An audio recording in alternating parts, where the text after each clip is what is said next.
Leksiyana davamı, hürmetli vatandaş. Bugün çislağ 2022 yıl 8. ayının 9. günü.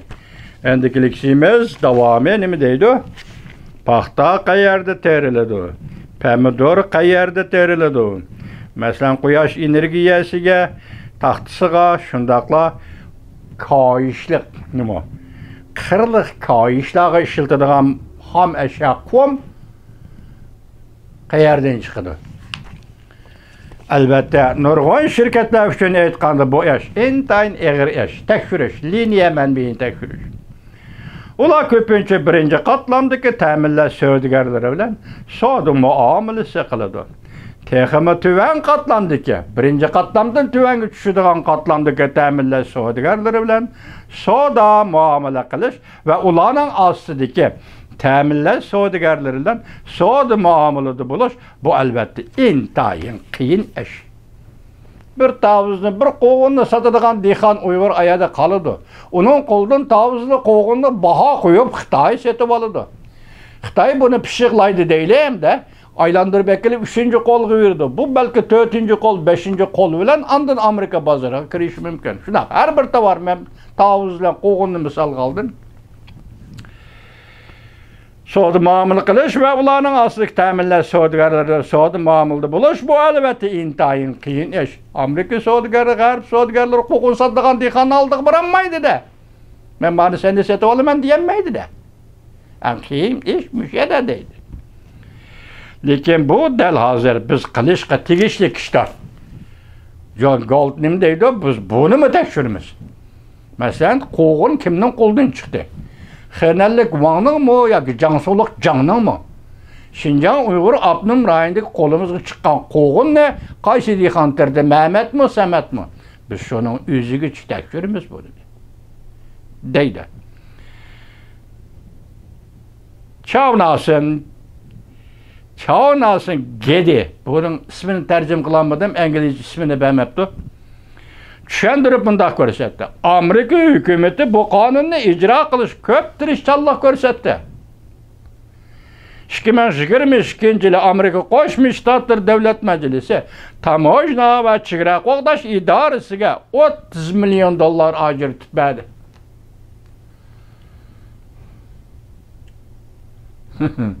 O'zingning atrofidagi muhitni nima ishlarni qilayotganligini Uyg'ur ko'rib o'ylab qo'yjimi? Vatandagi Uyg'urlarimiz o kunda bu chet eldagi Uyg'urlar, mesela Amerikadagi Uyg'urlar nima ish qilyapsa, shuni o'ylab qo'yjimi?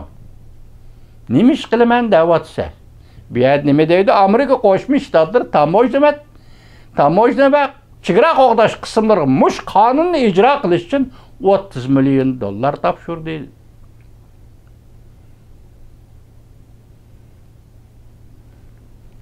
Ben hazır bu doğru toxtalmayacağım bugün. Leksiyanın mazmunu emas. $30 milyon ajr tutadi. Davlat Majlisi bu idoralar bu pulni majburiy emgakka qarshi qonunini ijro qilishni tekshirishga ishlatdi. Davlat Majlisi yana kelar yiliga qaratib 2023 yılı qaratib $70 milyon ajratmoqchi bo'ldi. Amerikaning chidiganmidan bir deviti. Amerikaning Uyg'urlar uchun qilayotgan ishlari, kongressdan chiqayotgan siyosatlarni bir to'plam qilib inglizcha, bir to'plam qilib uni tarjima qilib Uyg'urcha Uyg'ur jamiyatiga tarqitishing, ingliz tili jamiyatiga tarqitishing kerak edi-ku, hey Uyg'ur. Sen nima qilyapsan? Men yana ochmay. To'xtab qolayjimi? Ishlatdi. Davlat Majlisi yanikilar yili qaratib $70 milyon ajratmoqchi bo'ldi. Undan boshqa tamojna va chegara qo'g'dash idorasi 300 nafar qonun ijro qilish xodimlarini saplab majburiy emgakka qarishtirishni tekshirishga moslashtirdi. John Galt bundoq ta'kidladi. Shirkatlar uchun bu ish bir xiristdir. qonuniy kuchga ega bo'lishdan burun, qonun kuchga ega bo'lishdan burun shirkatlarga faqat tekshirishga 180 kunlik vaqt berildi. Ko'plagan shirkatlarga nisbatan aytganda bu qonunga asoslanib tekshirishga va qonunga amal qilib tekshirishga ko'p vaqt ketadi. Ular qonun kuchga ega bo'lishdan ilgari siyosatlarni tartibga solib ishlashi kerak. Lekin hozir vaqt oz qoldi.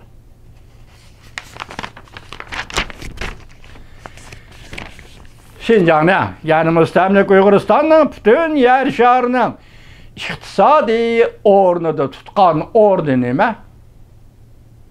Yer shari iqtisodidagi o'rni nima Şinjan'da? Müstemlik Uyg'uristonning. Diqqat vatandosh. Boshda bu Amerika Washingtonga joylashgan bilim xazinasi Washington yuqori darajalik davlat mudofaa tadqiqot markazi. Bunun İngilizce belgesi C4ADS. 2022 yılı 5. ayda bir parça tekshirish dokulat e'lon qildi. Dokulatda Şinjanning iqtisodini tashkillagan hujayrasi, ya'ni tafsiliy tahlil qilindi. Bu dokulat Jungo davlatlik statistika idorasining ma'lumotiga asoslanib tahlil qilindi. 2019 yılı Şinjan'dan Müstemlik Uyg'uristonning milliy daromadini tashkil qilgan daromadning 51.6% uchinchi ishlab chiqarish sanoatidan keladi. Milliy daromadning 35.3%ni sanoat sohasidan keladi. Milliy daromadning 13% ham eşya ve yezi ilgiligidan keladi. Şinjan iqtisodi, Müstemlik Uyg'uriston iqtisodi, territoriya ko'lami eng zo'r bo'lgan Şinjan Uyg'ur avtonom rayoni, yana Müstemlik Uyg'uristonning iqtisodiy faoliyatlari dunyo savdo bozorida o'ziga xos o'ringa ega.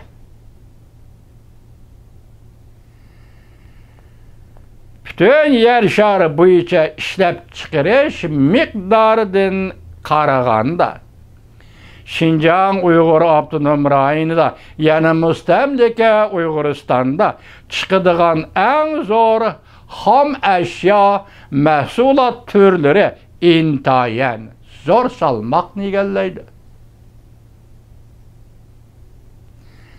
Bütün yer shari bo'yicha, takrorladim juma, bo'yicha ishlab chiqarish miqdoridan qaraganda Şinjan Uyg'ur avtonom rayonida, yana Müstemlik Uyg'uristonda chiqadigan eng zo'r xom ashyo mahsulot turlari intayin zo'r salmoqni egallaydi. Yer shari iqtisodi. Buning ichida uzun taloliq paxta yer shari bo'yicha umumiy ishlab chiqarishning 22% egallaydi.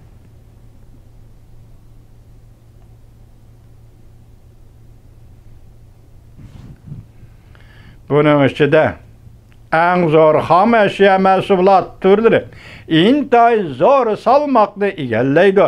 Bunun ichida uzun taloliq paxta yer shari bo'yicha ishlab chiqariladigan paxtaning 54-22% egallaydi.